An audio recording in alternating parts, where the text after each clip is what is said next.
let me know if you can see. What can you see? Can you see a screen that says Shulgin's Last Stand? Yes. Great. Okay, we're off and running. All right. So, uh, as I said, my name's Paul Daley. I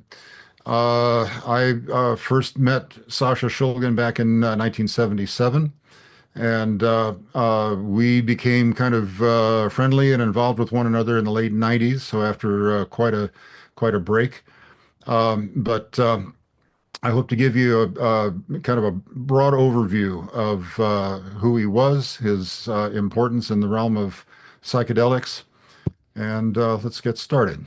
So, who is this character? So, he was born in here in Berkeley in 1925. His his parents, his dad was a Russian emigre uh, who escaped the Bolshevik Revolution and migrated through Siberia and Alaska, landing in Berkeley and landing in what was to become his wife's English as a second language class.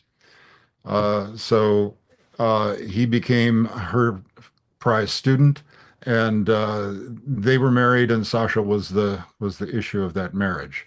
So he was born, as I said, in 1925. A very bright kid. Um, he, in fact, at age 15, got a full ride scholarship to Harvard, and so took off from the family. Uh, Found that he really felt he didn't fit in. Um, he's described himself as, well, I was basically a troublemaker. So, excessively bright, kind of sarcastic, kind of iconoclastic, and he only lasted about a year and a half at Harvard. Uh, Left the university, joined the Navy, and spent the next 2 years in the North Atlantic chasing submarines. He came back to Berkeley after the war, enrolled at UC Berkeley, um, became a real hot rod organic chemistry student, and graduated in 1955 with what was then kind of an early discipline, a PhD in biochemistry. Uh, Knocked around in some of the what would become biotech industries in Northern California, landing at Dow Chemical by the late 1950s. And in 1960, he had his first experience with a psychedelic when he consumed about 400 milligrams of mescaline. So it had a profound effect on him. He has said that looking back on it, holding a teaspoon of these white crystals in his hand, these things unlocked a view into his past, his childhood that was remarkable, like watching a movie.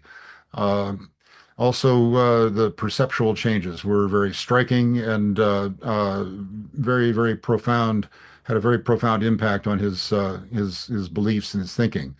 Uh, as he points out here, he was very taken with the perceptual changes, but also the sort of emotional and cognitive changes that the experience put him through. So at that time, this was before there was really any drug scene. The chemical industry was viewing psychedelics as perhaps the new breakthrough tools that could reinvigorate psychiatry, which had been unable to adopt new pharmacological modalities for quite some time. And so, with the agreement of the management at Dow Chemical, he dove headlong into psychedelics in the family of the phenethylamines. So he found a lot of people who were very interested in this rather quickly, and his motivation, as in his own words, was pure exploration to understand the relationship between uh, body and mind, brain and mind, and mind and spirit, if you will. Now, I'm attempting to admit some other folks here in the waiting room, so if you'll bear with me, I need a mouse.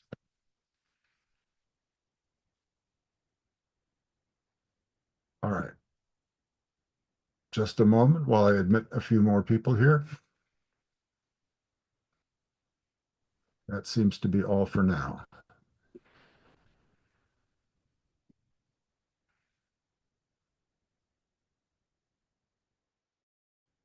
Okay, so if you'll indulge me, I'd like to introduce a little bit about the chemistry that Shulgin practiced. And before I get into it, I'd like to, I don't know, there's no way to say raise your hand if you've had any organic chemistry, but I'm going to assume that you haven't. Um, so I want to give a brief introduction to the kinds of structures that you're going to see. These are things that Sasha lovingly called his dirty pictures. Um, but it's a shorthand way of expressing the way that molecules are put together. So in organic chemistry and medicinal chemistry, we're talking about organic molecules. So they're molecules that contain carbon, hydrogen, oxygen, nitrogen, and sometimes a couple of other elements like sulfur and phosphorus. Some others come in, some metals, some oddball elements, but these six are the ones that we most commonly encounter in organic chemistry. So uh, these elements bind to each other by sharing pairs of electrons between the atoms, and depending on the element, different numbers of bonds are permitted or needed by that element in order to be a stable configuration. So you can see on the left there that carbon wants to have four bonds. Nitrogen generally wants three, although it can have four. Oxygen wants two, etc. So those are sort of the rules of assembling these molecules. As far as notation goes, on the right, this is a six-membered carbon-containing ring. If we were to draw in all the atoms that are present, you'd have a kind of a cluttered diagram like that one on the left. So we make the simplifying assumption that we're going to omit the carbons and hydrogens and just show where they exist in the molecule by having corners and lines connecting the carbons, and we assume that the hydrogens are there. So we don't see them, but they're present. So Shulgin worked primarily on psychedelic phenethylamines and tryptamines. The other main class of psychedelics, the lysergamides, were of great interest to him, but he really didn't work on those compounds himself. So on the upper left there, this is phenethylamine itself. So the six-membered ring here that you see differs from the one I just showed you, cyclohexane, in that alternating around the ring, some of those are single bonds, some of those are double bonds. So carbon can bond to another carbon atom with one, two, or three bonds. So in chemist lingo, that six-membered ring is called a phenyl group. The chain coming off to the side, again, the corners are carbons. A two-carbon chain is called an ethyl group. So you've heard of ethanol, methanol, propanol. Those are the simple alcohols. They use that Latin-derived term to indicate the length of the carbon chain.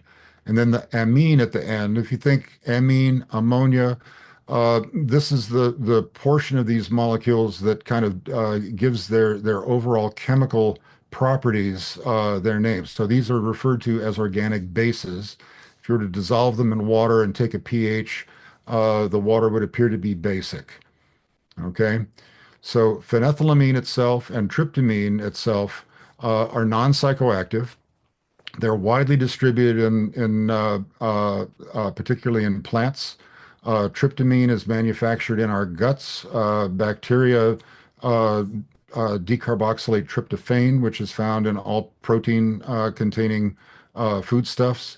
And tryptamine, in fact, helps regulate the action of our intestines. So these are important molecules that are bioactive, but not psychoactive in the sense of causing changes in consciousness. However, derivatives of phenethylamine and serotonin are in tryptamine uh, are very important in the central nervous system. Uh, serotonin itself was actually discovered in the bloodstream. It's present in red blood cells, and that kind of gave it its name. But it was a surprise in 1953 when Betty Twarog and Ivan Page discovered that it was also present in the brain. So it turns out that that was right around the time that science was really starting to dig into the structure and mechanism of action of LSD. And the discovery of serotonin in the brain and the fact that serotonin can be viewed as being kind of an embedded structure in LSD, as you see in the middle of that lower diagram, this really prompted a lot of excitement that there may now finally be a chemical basis for understanding how brain function worked and perhaps how imbalances in neurotransmitters contributed to conditions of mental illness. So there was a lot of excitement in the early 60s that psychedelics could be valuable new tools in psychiatry. And so Shulgin got started with mescaline. He synthesized it himself and sampled it in 1960 while at Dow Chemical and had the reactions that we've just seen. Uh, the first sort of semi-synthetic derivatives of mescaline had already been synthesized, so Shulgin followed along and remade this compound, which was referred to as TMA, trimethoxyamphetamine. Uh, you'll notice that that one line sticking down from the alpha position on the side chain. So that indicates a methyl group. On the ring itself, the oxygens with lines sticking out, those are methoxy groups. So a methyl oxygen ether linked to the ring. So uh, this was kind of a very key experience that Shulgin had in sampling this compound. At the time, the sort of central dogma around the known psychedelics, which would be mescaline, psilocybin, and LSD, was that they created the same effects in humans. They only differed in potency and duration. Well, sampling this compound and comparing it to mescaline, Sasha discovered very quickly that while it was more potent by maybe a factor of two, uh, it had a completely different character. He said it produced hostile projection and paranoia. He commented that he could, under the influence of mescaline, contemplate a rose and admire its beauty and form and color, while under the influence of TMA, he just wanted to take it apart. So a very different subjective experience from a very small change in the structure of this compound. Shulgin went on and created a series of homologs that would be extensions of that alpha uh, methyl to ethyl, propyl. I think he went out to like as many as 9 carbons. They found that all of those chain length homologs were inactive as psychedelics. So around the same time that Sasha was working on these uh, substituted amphetamines, he also started looking at the essential oils of nutmeg. Nutmeg has been known as an intoxicating spice way back into the 18th century. And it was well known in prison circles that nutmeg could be a substitute for other drugs like cannabis. So I thought this quote was kind of timely from Malcolm X. He apparently was able to get a hold of nutmeg by bribing kitchen workers in the prisons where he was housed, and was able to use it as a successful substitute for the drugs that he was used to. So, um, the compounds that are most suspected to be contributing to the kind of sedating psychoactive effects of nutmeg are these allobenzene compounds. So these are called essential oils. They're present in great quantity in nutmeg, but there are many, many other plants that contain these things, and often the structures are shared between plants of quite widely different families. So uh, Charles Barfknecht, a chemist pharmacologist at I think University of Idaho at the time, had informed Shulgin that he had fed allylbenzene itself to rats and found that they were able to make a conversion of that to amphetamine, which was both chemically detected and also evident in their behavior. So he wondered if, uh, in fact, what might be happening with the nutmeg allylbenzenes was that some similar transformation might be taking place in the body and creating compounds that were rather like the substituted amphetamines that he'd been studying. So, in fact, here are some example conversions of that type. The two pairs on the left, from myristicin to MMDA and elemicin to TMA, those essential oils on the far left, in fact, are nutmeg compounds.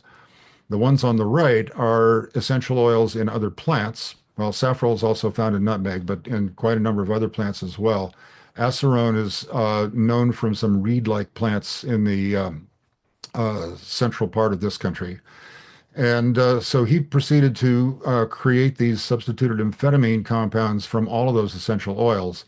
And he referred to these as the essential amphetamines, kind of playing off the essential oil terminology. Well, TMA2, in fact, was a particularly fortuitous discovery. It's particularly potent, again, being about 10 times more potent than TMA itself, with just the shifting of that methoxy group from the 3 position to the 2 position. But yeah, it also recovered the friendly character of mescalines. So this was a positive psychedelic effect, and with much higher potency than had been observed before, and an altogether desirable compound. So I point out there's a seminal paper that was published in 1969 that covers a lot of this investigation. It was published in Nature. The authors are Shulgin, Tony Sargent, and Claudio Naranjo, Structure-Activity Relationships of the One-Ring Psychotomimetics. Very worth reading. So while he was still at Dow, he continued to modify the base structure of that had been revealed with TMA2. And one of the more spectacular discoveries was this compound, which he called DOM for desoxy. So as you can see, what he's done is to remove the uh, uh, methyl and oxygen of a methoxy group, leaving a straight methyl group. This compound is again maybe 4 or 5 times more potent than TMA2 and also very long acting at 14 to 20 hours. Um, One of the interesting characteristics of DOM and some other relatives is it has a very long latent period. So when you consume this orally, unlike LSD, which you can start to feel in as little as 20 to 30 minutes, you really don't start to feel anything with a DOM exposure for as long as maybe 2.5 to 3 hours. So Sasha gave a rather large sample of this material to Augustus Stanley Owsley, who went on famously to head up the Orange Sunshine LSD project. And it was tabbed up and given out at the Summer Solstice Festival in 1967. And people were told that it was an LSD substitute. LSD had been made illegal just the year previous, and people had had a fair amount of experience with it. So, as you can imagine, if you're told that it's an LSD substitute, you would assume that it would behave similarly. And what a surprise when after an hour nothing's happening. So I have to wonder if some of those people took more than one dose. I'm going to dive out for just a moment to let a couple more people in. So bear with me.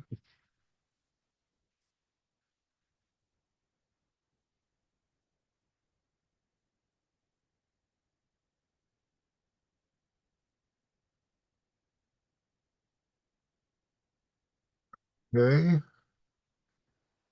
welcome.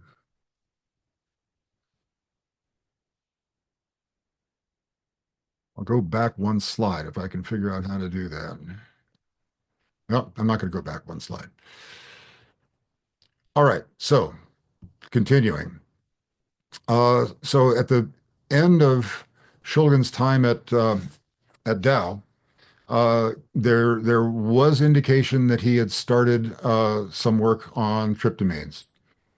Sorry, I'm going to interrupt once again to let one more person in.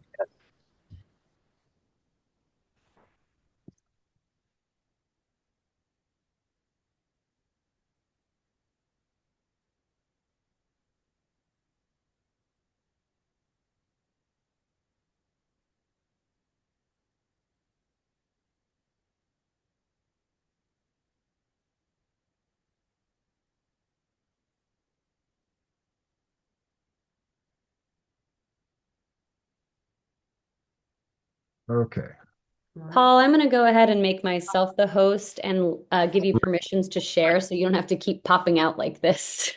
great, great. Thank you so much. Of course. Let's see where we are. Okay. I think you'll then have to just ask me for permission to share your screen, and I can go ahead and give you that. Okay, let's pick up right here. So yeah, if you could give me permission, I'll share. You've got permission.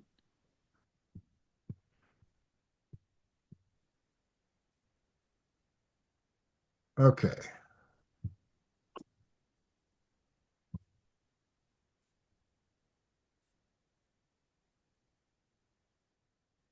Okay. So DOM, which Owsley and Nick Sand and crew called STP, made quite a splash in 1967. The Hells Angels apparently learned how to make it and distributed it pretty broadly for the next couple of years. It sort of disappeared. As other clandestine chemists learned how to make LSD, it seemed like that was still sort of the gold standard, and so really DOM never became firmly embedded in the psychedelic community. So, as I was saying, right at the end of Sasha's time in 1965 at Dow Chemical, he did manufacture some alpha methyltryptamine. So he got started with tryptamine chemistry, but it kind of cut off as he left that facility. So alpha methyltryptamine is primarily a stimulant, although for some it can have some psychedelic overtones. It was reported in the electric Kool-Aid acid test that Ken Kesey's group used a fair amount of it when they were on the further bus crisscrossing the United States. It's a little unclear on whether what they had was alpha methyltryptamine or whether it in fact was honest to God LSD, but nonetheless, Sasha had gotten a little bit of a start on tryptamine chemistry while still at Dow. So around that time, 65 to 66, Shulgin Is it moved. starting, James? It is in progress. Oh, Yes, we're in progress. Greetings and welcome, wherever you are. So, Sasha decamped from Dow Chemical to the what we lovingly refer to as the farm. This is property that his parents had purchased in 1935. Uh, Sasha helped his father build the house where I'm sitting right now in the mid 1950s. There had been an earlier structure out on the south part of the property with a basement room that somehow survived a fire that destroyed that building. And Sasha turned that into his laboratory. And it's a tiny postage stamp of a place, about 200 square feet. But Sasha spent better than almost 50 years in many of oh the yeah. compounds that we're familiar with. The two carbon phenethylamines like 2CB, 2CC, 2CI, the Yeah. the thioether compounds, Yeah, no, me too. After I was like, oh, it wasn't as bad of experience as I The thought. more I dwell on it, the more I appreciate it. Yeah, for sure. Yeah. might ask you to turn your microphone off. Anyway, uh, all these compounds were investigated here. The two carbon side chain versions tend to be lower in potency by as much as 5 to 10 times as compared to DOM and those prototypes, and they tend to last a lot less long. But they seem to have a sort of shallower dose response curve. So, in other words, people can be more confident that they're not going to misjudge the dose that they're taking. So they become very popular, both as recreational drugs and also there have been experiments in therapy, but that's mostly to be developed. So in the early 70s, backing up just a bit, I believe I had MDA, which is methylene dioxyamphetamine. This molecule is MDMA with an extra methyl group on that side chain nitrogen. MDMA started to appear in the very early 1970s in seizures that the DEA reported in their microgram bulletin. However, the first couple of reports in 71 and 72 were very sketchy. The actual chemical structure of materials taken in the seizures had not been determined. And in any event, uh, Sasha around that time was approached by students who had heard that there was a new material circulating and wondered if he could look into it. Turns out Sasha had made this compound in 1965 at Dow Chemical. He referred to it as N-methyl-MDA, but somehow it escaped his normal self-experimentation process, and he had never sampled it to a point where its kind of unique psychological effects were felt. So, in the mid 1970s, 73, 74, he undertook to make a new batch and proceeded to go ahead and do his normal run-up experimentation to determine what its active levels were. Uh, yeah, keep in mind that at least by this time, for psychoactive drugs, the most common and ethical approach to determining activity was self-experimentation on the part of the chemists and pharmacologists who were making the discoveries. Uh, the ability to test for uh, interactions with brain receptors, uh, reliable animal models that where behavioral effects could be observed really hadn't been developed.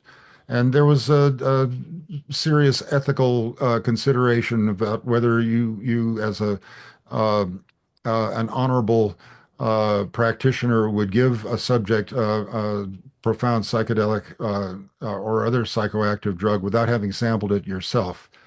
And so this was still an entirely legitimate approach to determining activity of psychoactives. So Sasha proceeded to run MDMA through this procedure and determined that at above 80 milligrams, you did in fact start to feel its effects. He found that it produced a profound intoxication, but where it didn't affect his coordination or his motor ability, he could still be verbal and expressive, and pretty quickly realized that, like MDA, it could potentially have use in psychotherapy. His associate Claudio Naranjo had made quite a bit of progress with MDA back in the 60s. And since he had also had experience with LSD in a therapeutic context, he noticed pretty immediately that MDA allowed subjects to contact personal historical information that may have been repressed They were able to kind of bring it up into view and really examine the contents of their personal histories in ways that weren't really possible with the other psychedelics, particularly when there was a lot of visual fireworks going on. So Shulgin immediately started sharing this with his colleagues who were, in fact, psychologists and psychiatrists. They started using it in their practices. And by the mid 80s, there were literally tens of thousands of physician therapists who were employing this in their practices successfully. It's been said by a number of them that a single session with MDMA was worth 6 months of talk therapy. So it was with great sadness that they saw this spirited into the club scene and then into the um, uh, watchful eye of the Drug Enforcement Administration, who emergency scheduled it as a Schedule I abusable drug in 1986.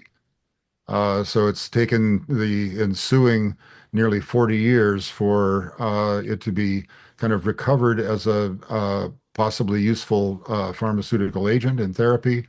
And there's still, as you probably know, a battle going on with the FDA to seek approval for treatment with PTSD as the target.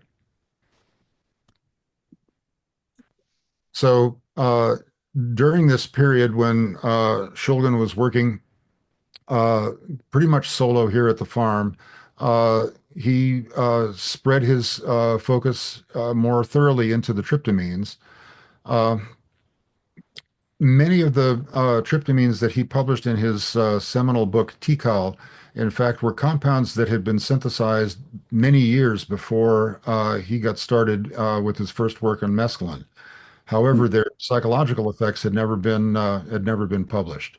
So one of his major contributions in the realm of tryptamines was not only new compounds, which he did continue to produce and publish on, but to describe the human effects of compounds that were uh, chemically known, but not known as far as their psychological effects. So these two, in fact, were very interesting ones that started to expose that minor structural modification, the movement of that oxygen group on the ring from the 4 position as a hydroxy group to the 5 position as a methoxy group, profoundly changed not only the potency of the drugs, but changed their subjective effect. The 4-hydroxy MIPT, although it's not as well known as 5-methoxy MIPT, produces more visual phenomena. 5-MeO MIPT primarily produces the internal, what we now refer to as interoceptive psychedelic state. Um, And that led us to look at some of Sasha's last compounds. So this, in fact, this 5-methoxy-diallyltryptamine was the last compound that Sasha produced on his own here at the farm in 2004. He was suffering from increasing loss of vision through macular degeneration, and by 2006, 2007 was really unable to work in the lab. Uh, but this compound was very interesting to him. It's orally active, very fast onset. It can be felt on an empty stomach in as little as 10 minutes.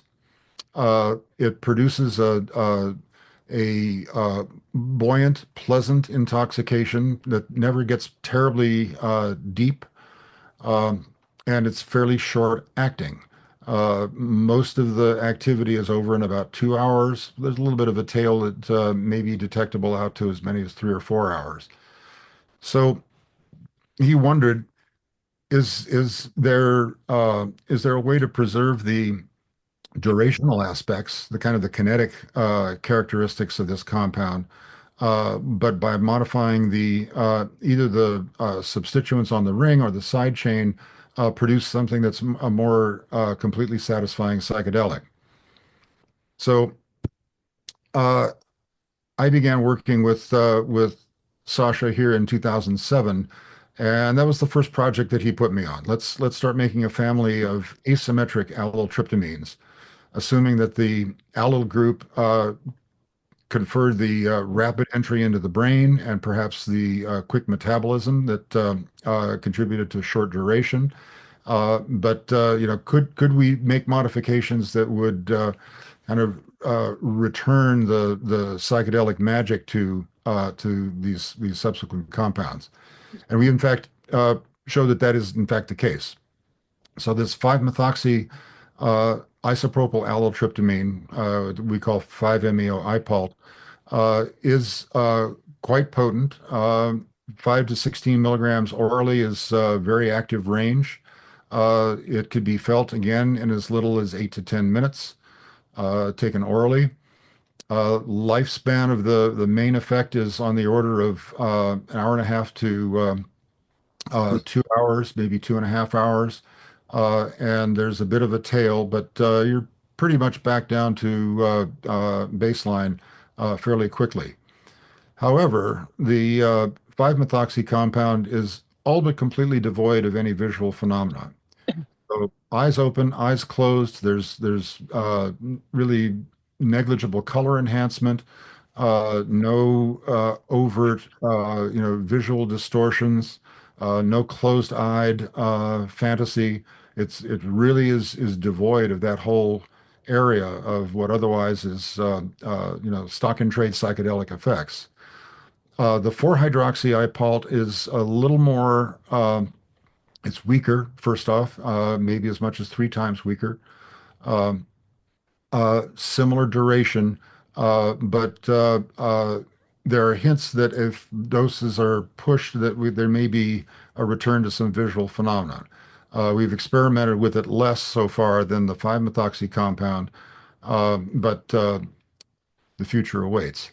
The 5-methoxy compound right now is the one that we've advanced the furthest in the whole process of getting a new drug available for FDA approval. We've completed animal toxicology on it, which has all gone successfully, and we hope within the next few months to actually start some formal clinical trials with it.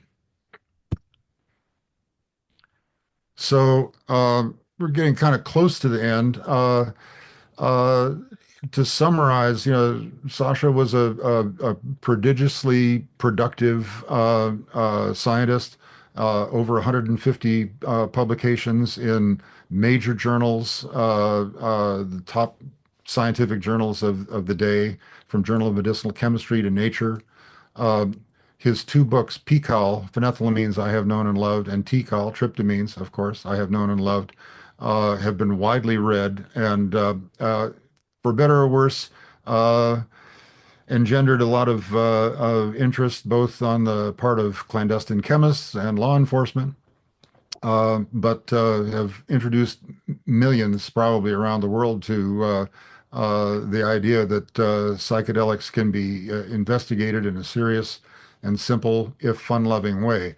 Uh, Sasha also produced a couple of major reference books, The Simple Plant Isoquinolines and the Shulgin Index Volume 1, Psychedelic Phenethylamines and Related Compounds, which covers almost 2,000 structures in we hope, very accessible way that lets you dig for information on perhaps new, unknown, or scarcely known compounds very rapidly.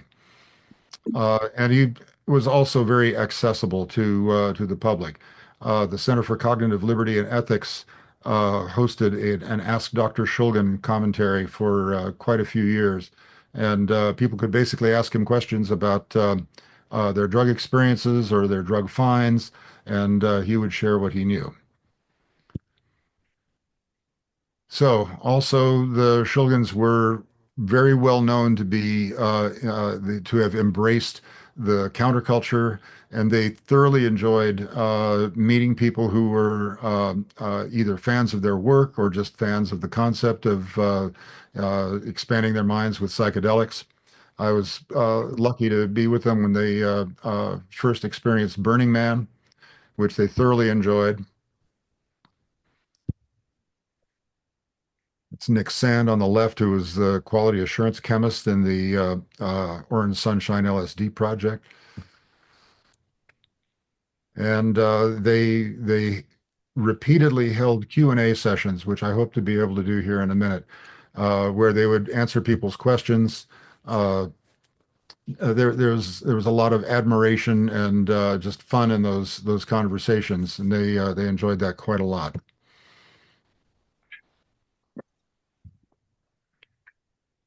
So that was in 2006. Later that year, they also attended the birthday celebration for Albert Hoffman's 100th birthday in Basel.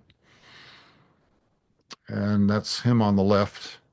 I actually met Dr. Hoffman the same weekend that I met Sasha for the first time in 1977. So this was a lovely homecoming for me. And another Q&A session that they held at that meeting.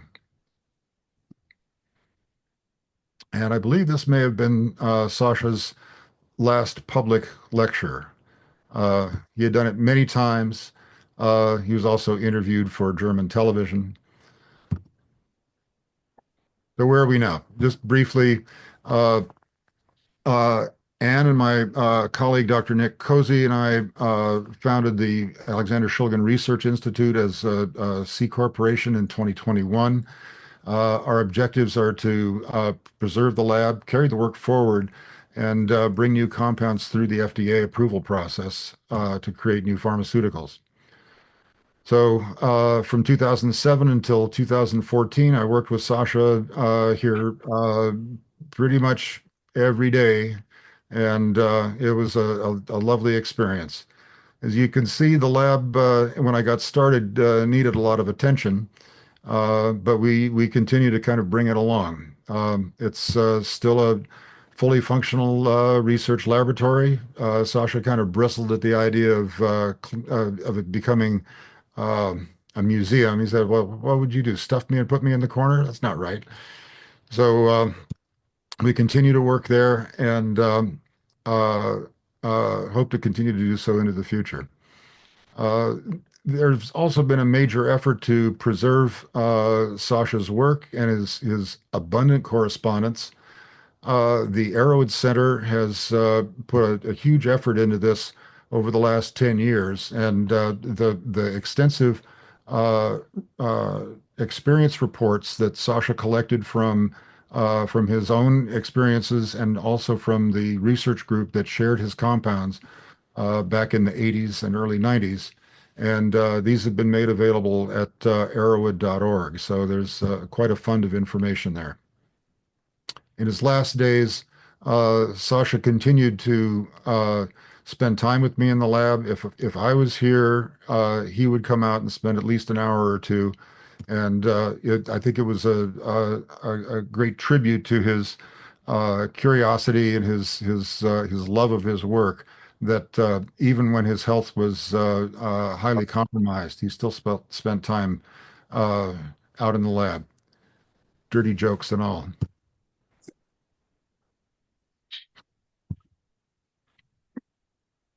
So Sasha passed in July of 2014. Uh, his remains were scattered on the bay with a ceremony of some of his closest friends. Here's his wife, Anne, and Tony Sargent.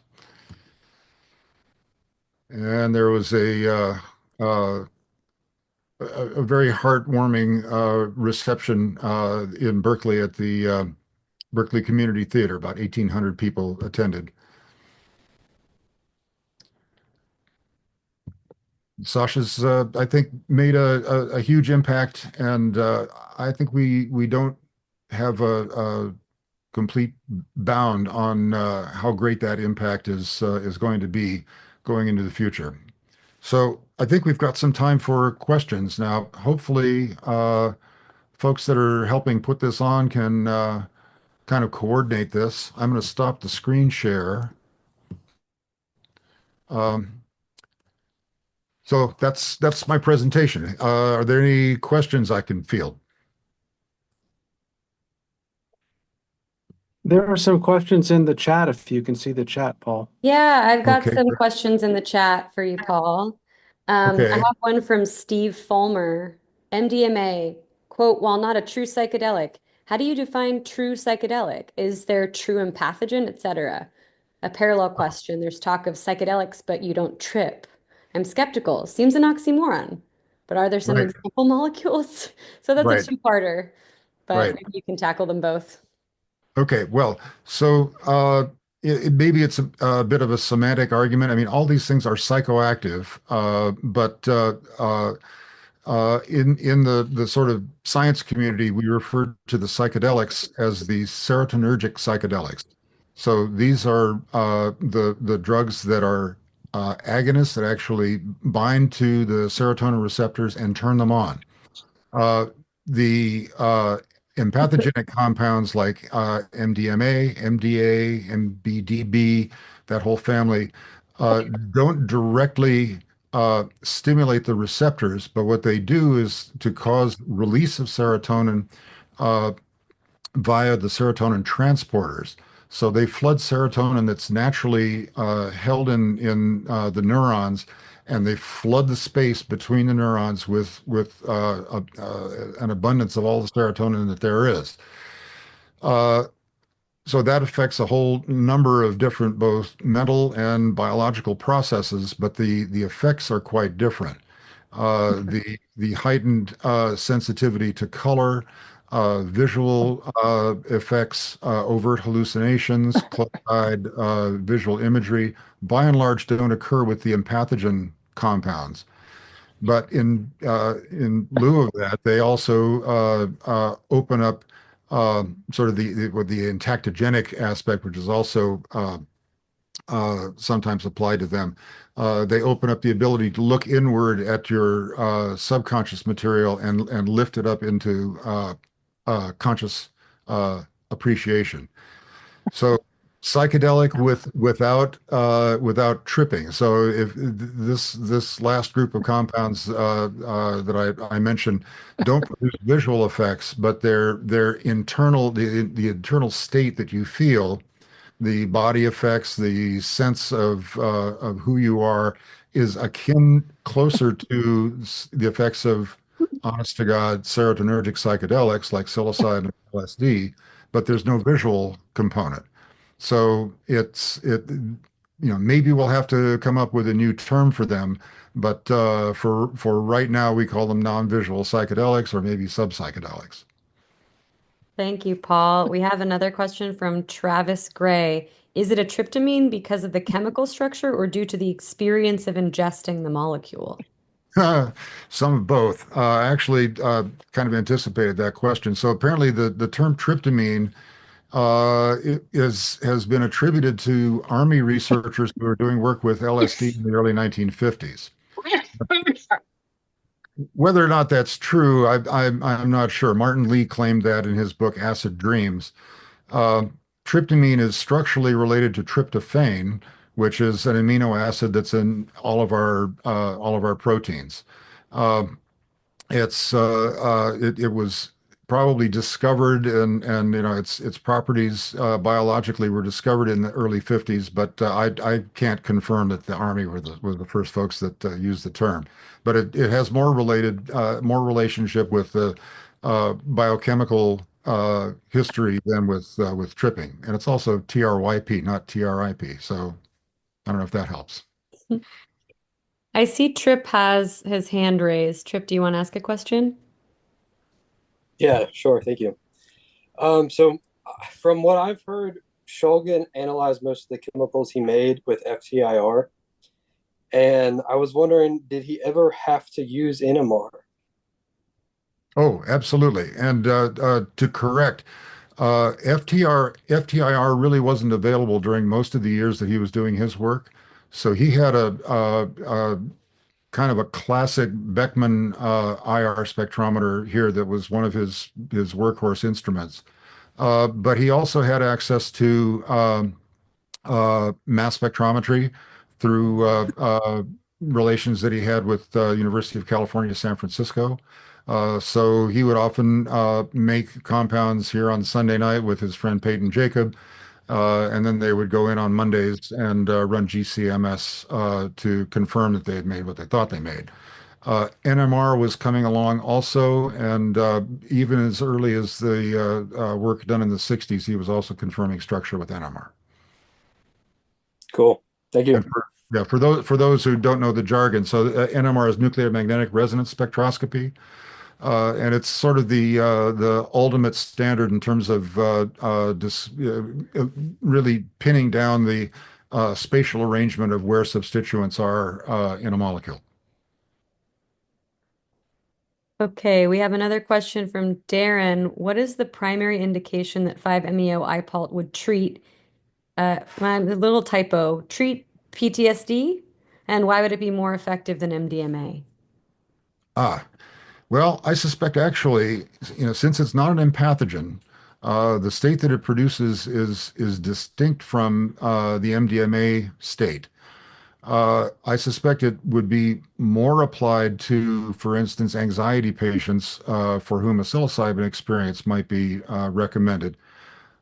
But I suspect there's a large chunk of the patient population out there who might benefit from the serotonergic psychedelic state, but who are hesitant to enter into a fully immersive hallucinatory state like the classic psychedelics produce. So I think this might be, part of a treatment program where the patient is first introduced in a gentler way with compound like this that's shorter acting and not so overpowering in terms of um, perceptual changes. So I believe it's probably better applied in treatment of anxiety than state like PTSD. Thank you, Paul. Okay, I have a request from Bill Reisdorf to ask some synthesis specific questions. Okay. So I'll let him take it away. Hear me? Yes, I can. Great, great. Sorry, I don't have a camera hooked up. So, yeah, I'm an old chemist from Park Davis, and I had the good fortune to actually talk to Dr. Shulgin back in '93. Yeah, He's a legitimate Park Davis chemist, and cool. trying to make endothelin antagonists, and we had run out of ways to make some of the benzaldehyde. So I actually called him, and we talked about the paper. Mhm. We talked about. He was very helpful.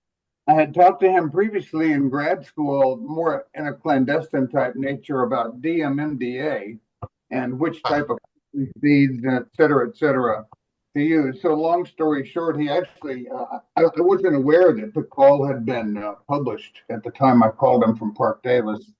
Actually, Ann answered the phone, and I remember she brought him to the phone, and he asked me if I'd heard of the book, and I hadn't, because I was too busy trying to make all the shit they wanted me to make at Park Davis, and we had run out. We had bought every tri-substituted methoxy benzaldehyde Aldrich offered, and couldn't make the last. Anyway, the shift base route was perfect. So he autographed that book and sent it to me. But long story short, sir, a lot of the times when you guys would report going from the propionyl benzene to the nitro compound, he said you would use, or he said often in the papers in Nature, you use tetranitromethane.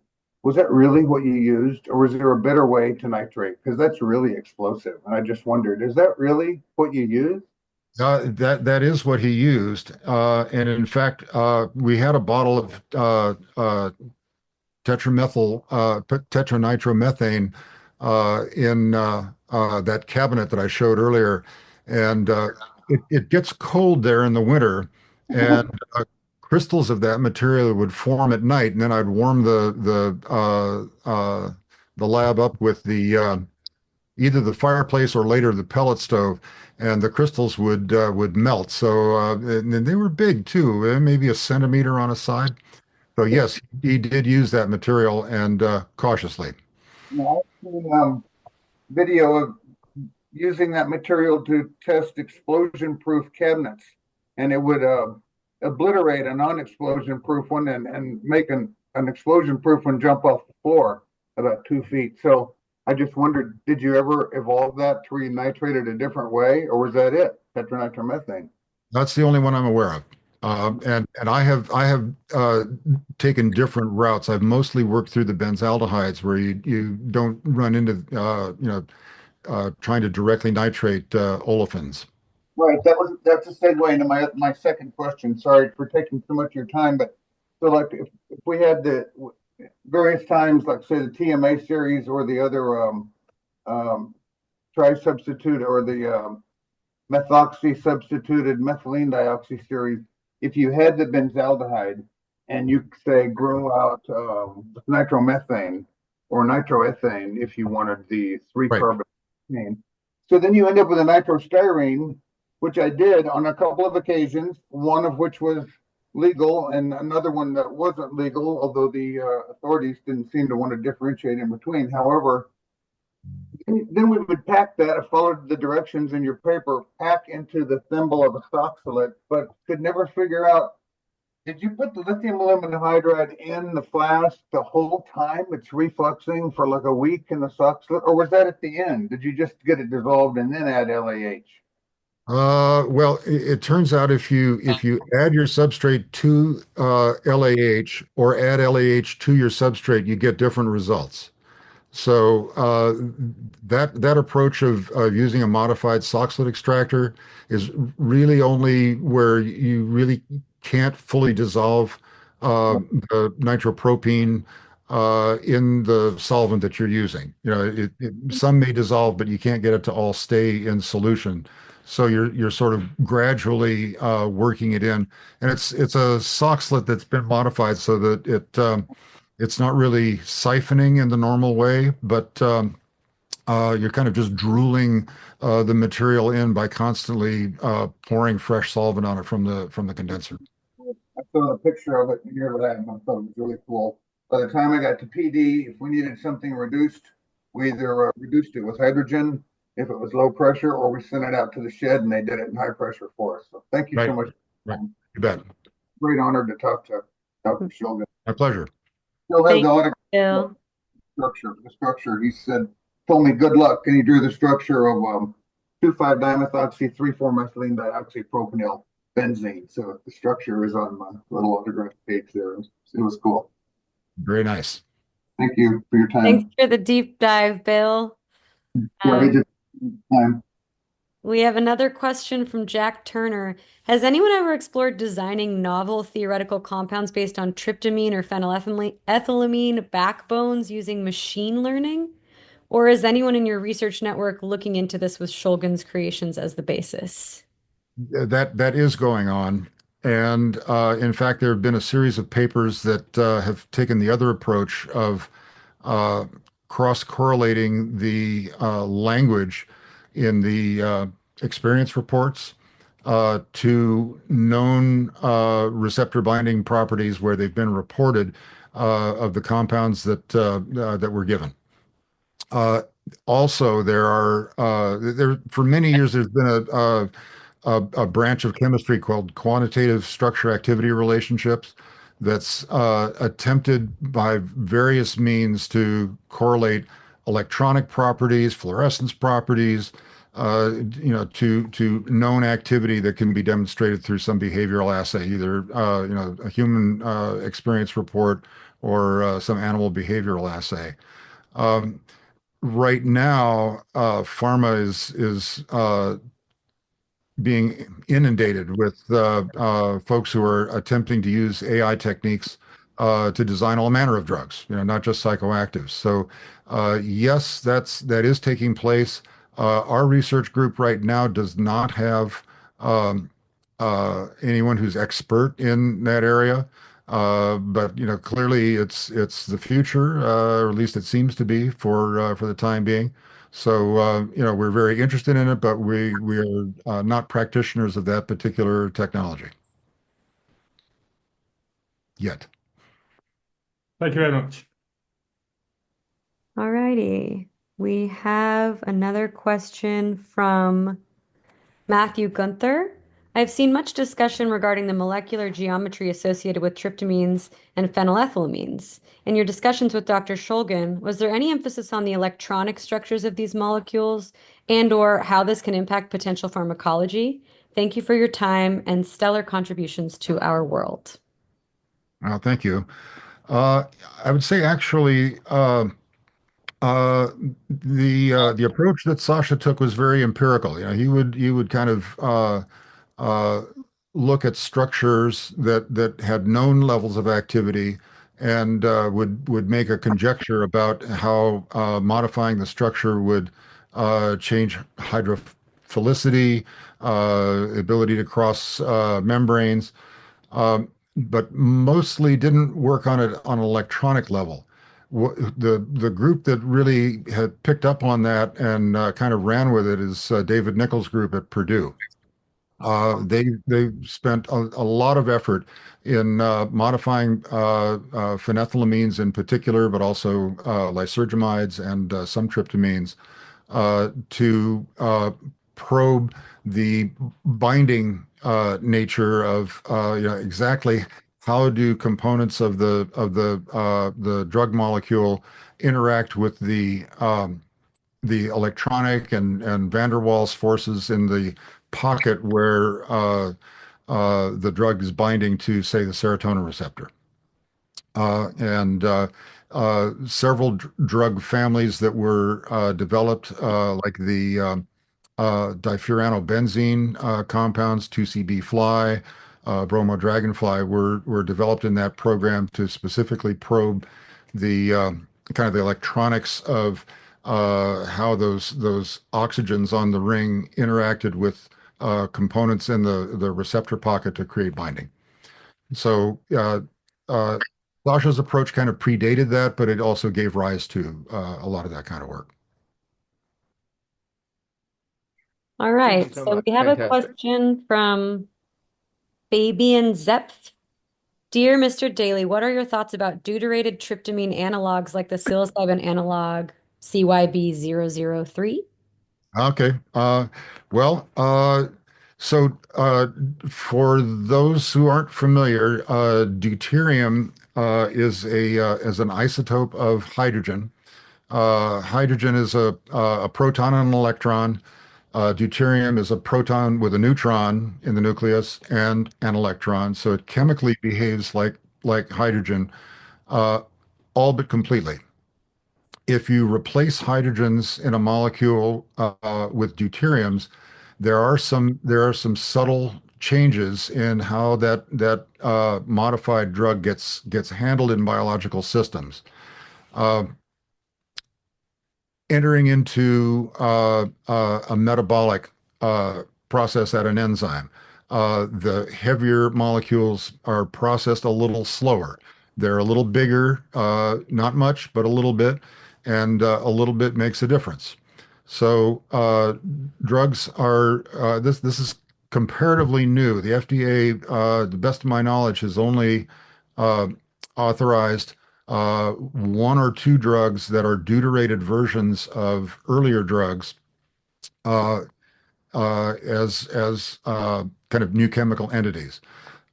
Partly it's done to change the kind of the kinetic properties of the drug exposure, either to make it last longer because it's metabolized slower, or to change the ability of the drug to penetrate to where it has to do its work. So there's one example, tetrabenazine is a compound that's, I believe, used in treating Parkinson's. And without deuteration, it's a little difficult to manage. It's easy to, first off, it was metabolized quickly enough that it had to be taken several times a day. And given that it was kind of hard to keep the patient in the blood concentration where it was effective, there was a chance of overshooting. And with many drugs, if you overshoot the desired physiological level, you start to see more side effects. So deuterating the drug uh, slowed its metabolism down, and it enabled it to be delivered as a once a day pill. And the likelihood that you'd spend time over the kind of in that excessive dose range was diminished. So it had several factors kind of in its favor. The claim with psilocybin is that it somehow evens out the variability between subjects, and I have to suspect that that's related to evening out the or averaging out the individual differences in how quickly psilocybin is metabolized. That's conjecture on my part, though. I have no proof of that. But that would be my suspicion. It's an easy modification to make. And there are several companies who are making deuterated psilocybin, deuterated DMT.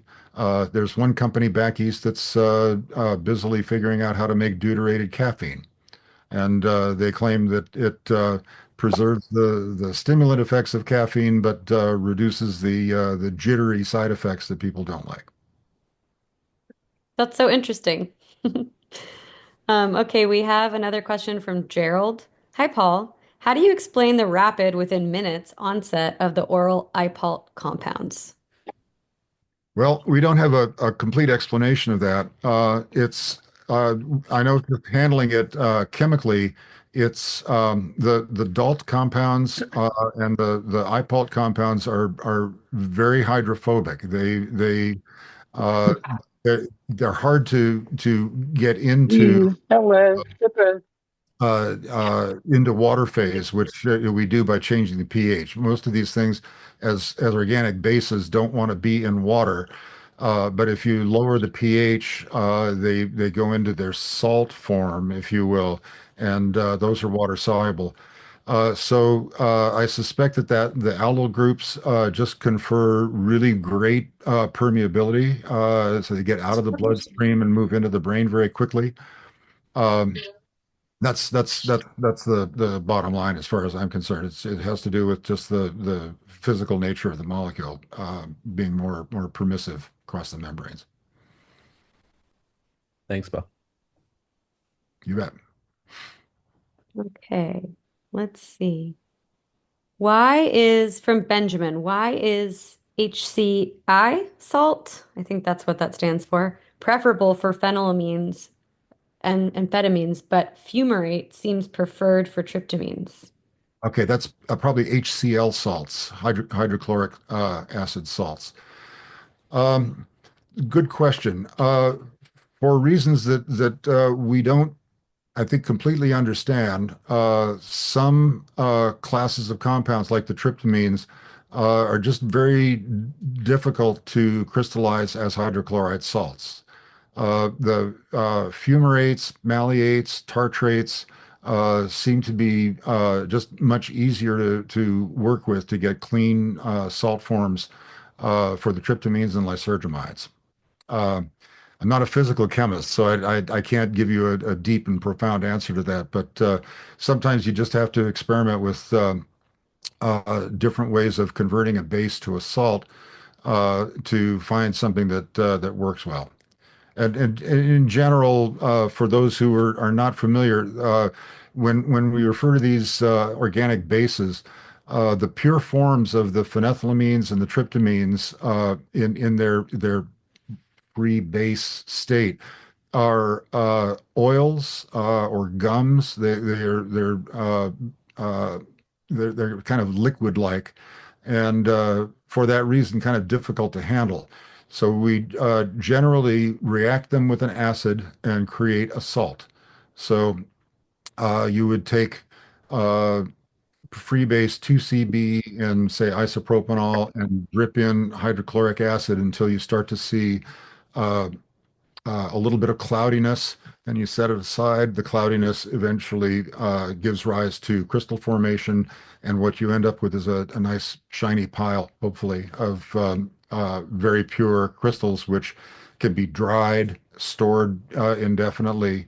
The salts tend to be more stable to oxidation, other kinds of degradation on storage, and they're just easier to weigh and handle.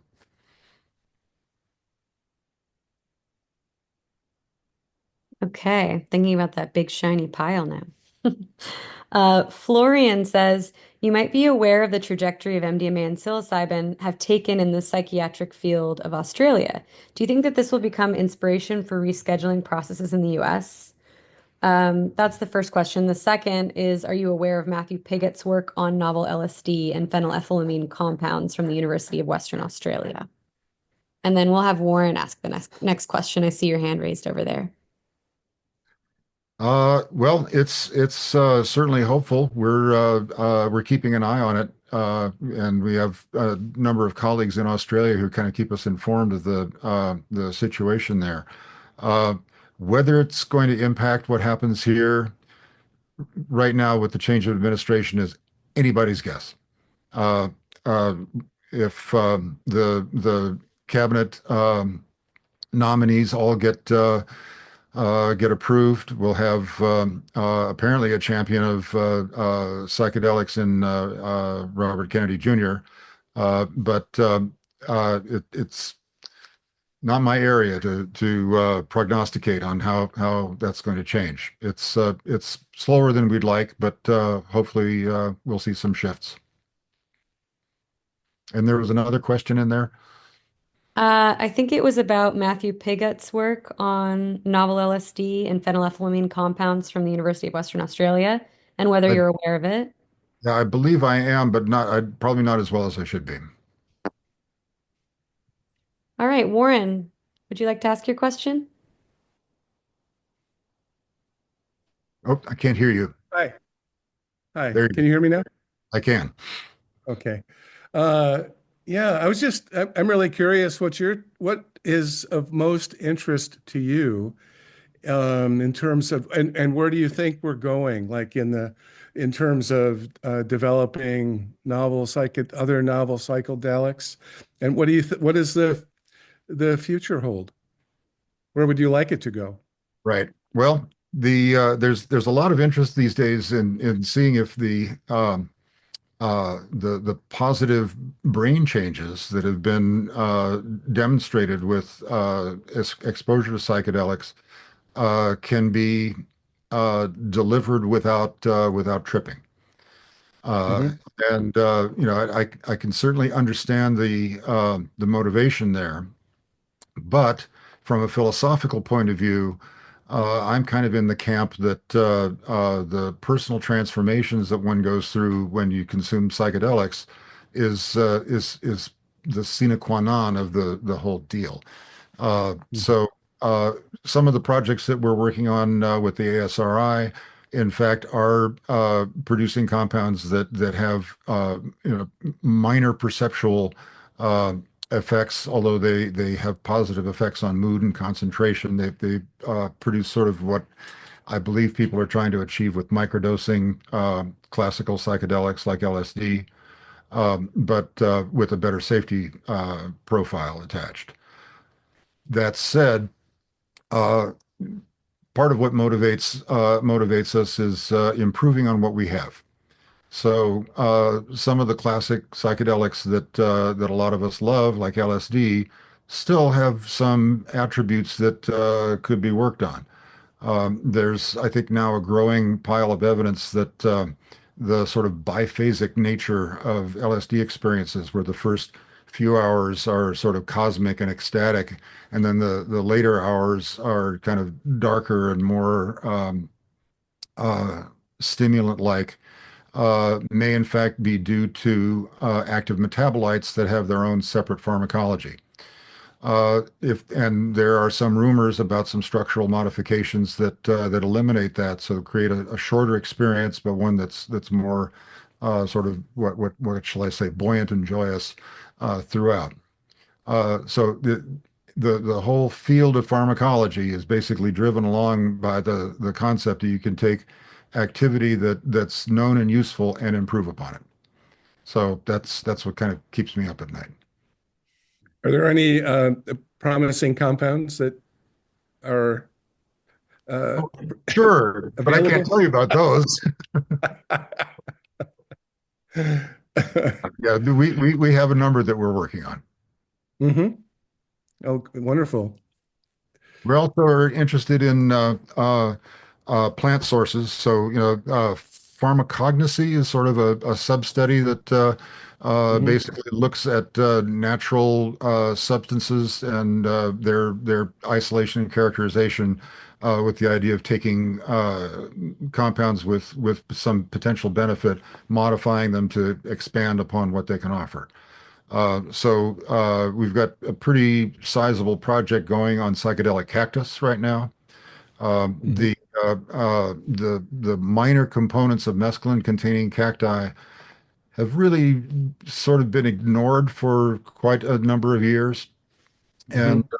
yet we continually get reports that different cacti, even at a comparable sort of intensity of experience level, have different qualitative effects, different subjective effects. Yeah. So we're sampling steadily. We've got here at the farm probably about 75 different lines, and we're just getting into the grinding and extraction stage of characterizing what some of those minor components might be. And from those, we will, develop a program. Mhm. Hope that Great. answers. Yeah. August Thank. says, I'm a chemistry undergrad. What resources are there for getting involved in psychedelic studies? Thank you. Well, I guess a lot depends on where you are. There are now kind of blossoming psychedelic research groups at virtually every major university. So the first thing to do, I guess, is to, find the chemists or other scientists at the college where you're studying who might be interested in this field and see if there are any possibilities for internships or washing the glassware or licking the walls or whatever, just to get you in there and exposed to the lab side of it. Um, as a chemistry student, pretty much you looking forward to some more postgraduate training to be able to really enter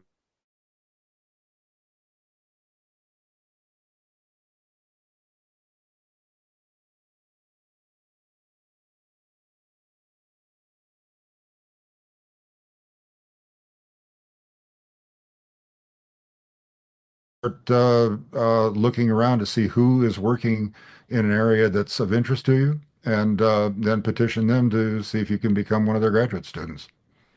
And you'd be surprised. People, I think, in this area are pretty open to helping new folks come along, but you've got to do the homework to find out who and where they are. All right. Mark says, why is 2CB such an exceptional material? What makes it unique? Because it's just so much fun. Uh,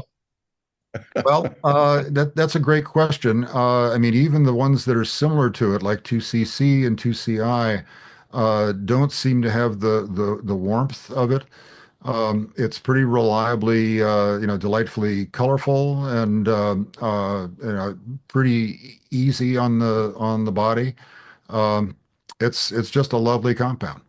Um, Forgiving. yeah, it's That's forgiving of error in dosage, certainly. There have yeah. been a few instances where people have consumed kind of largish amounts of 2CB thinking it was something else. Like, oh, I thought I grabbed a bottle of MDMA. Uh, you know, 2CB is dosed in maybe the 10 to 25 milligram level, and taking 100 milligrams of it could probably be pretty hair-raising, but it seems to, as you say, be fairly forgiving of dosage errors. Can I ask a follow-up question on that real quick? Sure. Okay, so when you say fairly forgiving, that's a shock to me. But my only experiences with 2CB was 3 milligrams IM and then 5 milligrams IM. So I was a unique way of doing it, but 5 milligrams was so much stronger than 3. Hmm. Interesting. Well, taking drugs orally, of course, introduces the variable of what happens in the liver. So first pass metabolism, of course, is going to be bypassed when you take things, by injection, or for that matter, through the nose.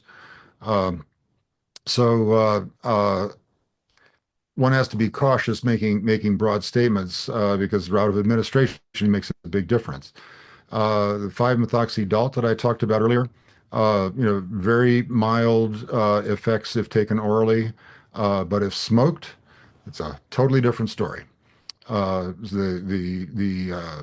compound comes on with a rush that's like a strong MDMA experience. So route of administration makes a big difference. And thank you for pointing that out. Thank you, Trip. So we have a comment from Etienne who says, can I ask a question related to a previous answer? So maybe we'll go to hers and then return to some new questions. Sure, great.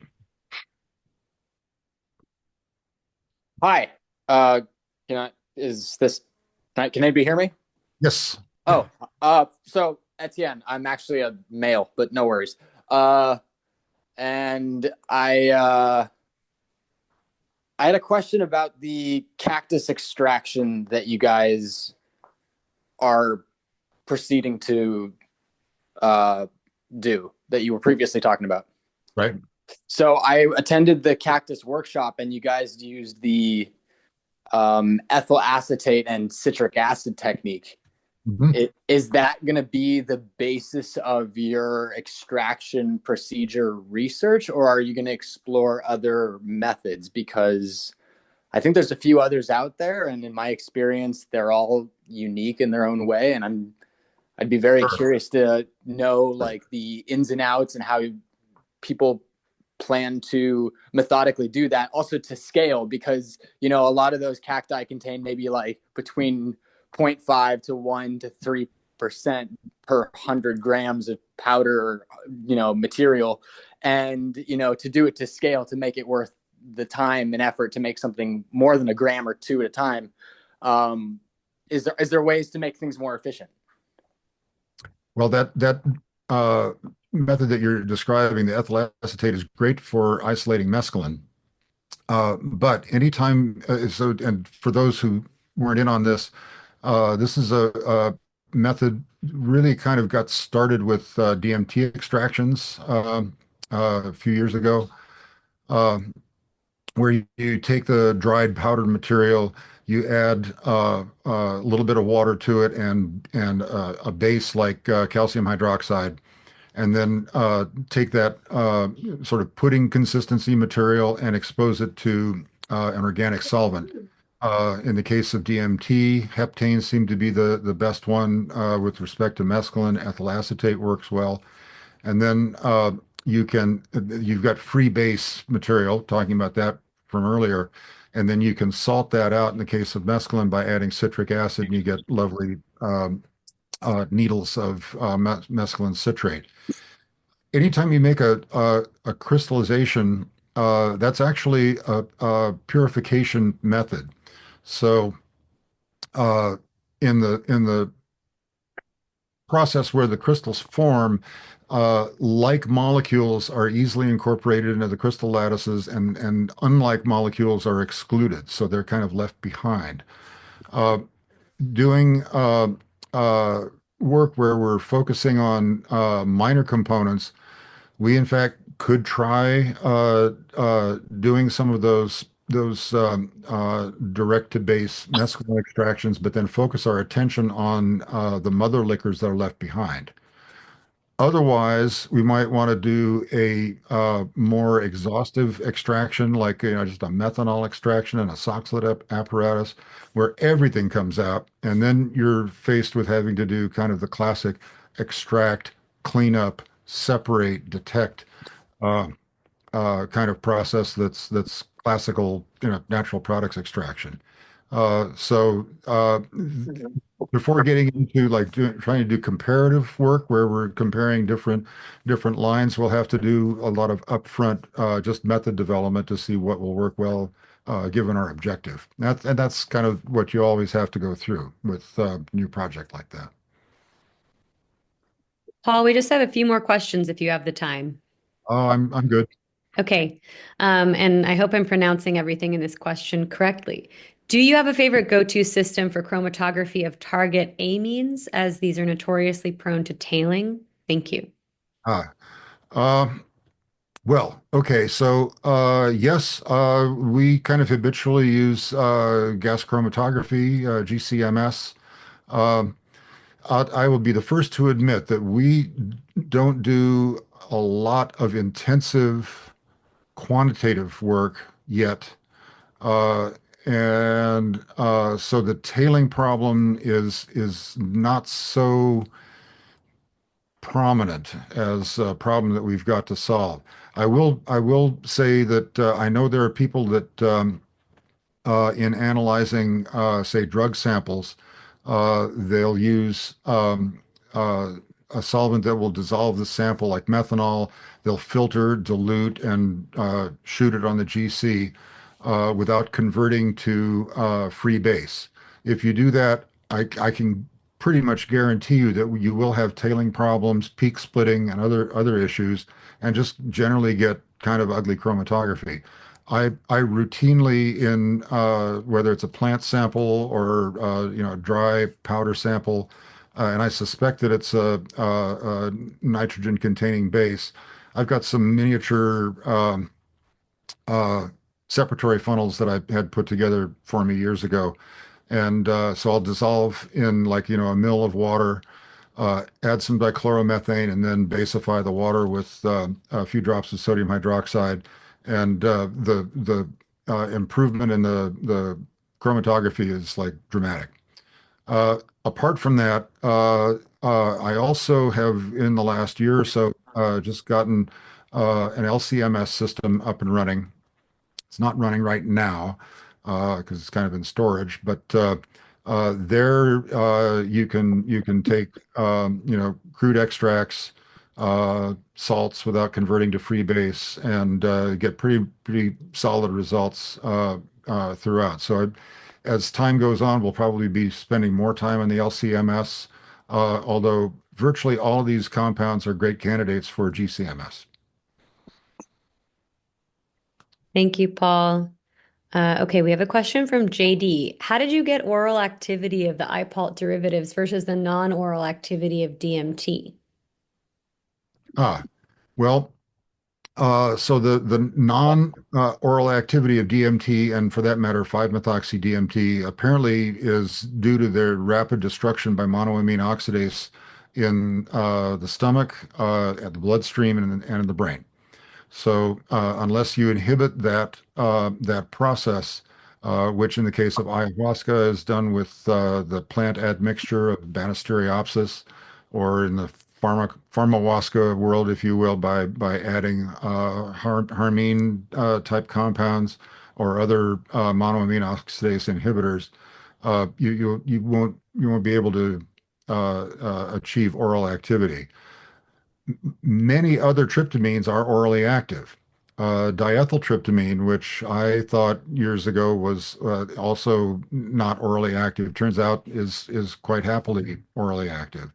The 5-methoxy diisopropyltryptamine, methyl isopropyltryptamine, all of those are orally active. So it's really only the DMT and 5-methoxy DMT, maybe NMT compounds that they've been kind of scarcely studied, but it's only those that are not active orally. So all the others come along very easily through the gut. Okay, two questions left. One from Dave that says, are there tried, tested, and true structure activity relationships like N-benzylation or conformationally restricted derivatives utilizing carbon bridges to stabilize the structure that has led to an increase in potency? For example, tomscaline, gymscaline, TCB2. Oh, that's an advanced topic. Truly, I understand it not at all. Yeah, I know what you're driving at, and I'm not prepared to really answer on that. The N-benzylation really came up kind of relatively recently, and as far as those other structural modifications, I'd love to chat with you more about that offline. All right, so we did have one more question come in. So we've got two, and Verda, yours will be the last. So we're going to start with Trip and ask, To add to the earlier chromatography question, for flash chromatography of DMT and other amines, do you prefer to use alumina over silica, and what solvent tends to be best? Thanks. Okay. I haven't done flash chromatography of those compounds. We have done C18 flash chromatography of lysergamides and some other materials that we're working on. For those, of course, you're talking about, well, we have liked using water ethanol systems with C18. With the normal phase, we have done some of that kind of prosaic stuff, hexane ethyl acetate. I don't recall that we've done any dichloromethane methanol work with flash. So I think most of what we've been using are kind of the go-to systems for normal phase and C18. The just for cost reasons, being able to use ethanol with C18 is kind of nice because you can recycle your solvents fairly easily. Okay, Okay. last question here from Verda. There seems to be a lot of ambiguity around the interaction of GABA medications and psychedelics. What's your take on it?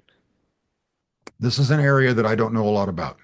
I am aware that there are some interactions, but not having ever been a patient using GABA related drugs or really encountered it much amongst my little circle of friends. I don't know a lot about it, to be perfectly honest with you.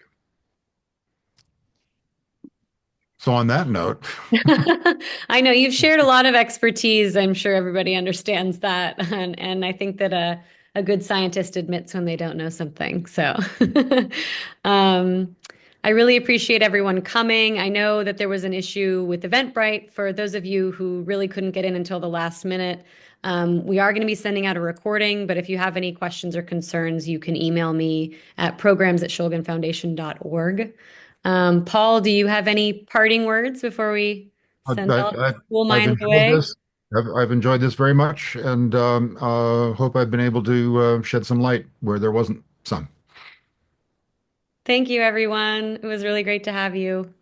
Okay, Let's take do it care. again sometime. Yes, absolutely. Thank you very much.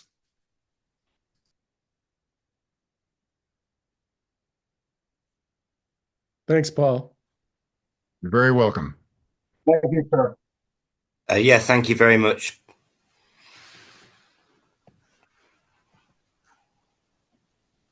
Thank you very much. I didn't see the beginning because the event started too late because of the Eventbrite, but thank you for your talks.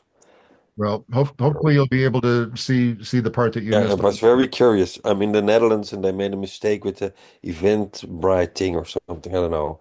But thank you so much. Ah, I think you would like my book.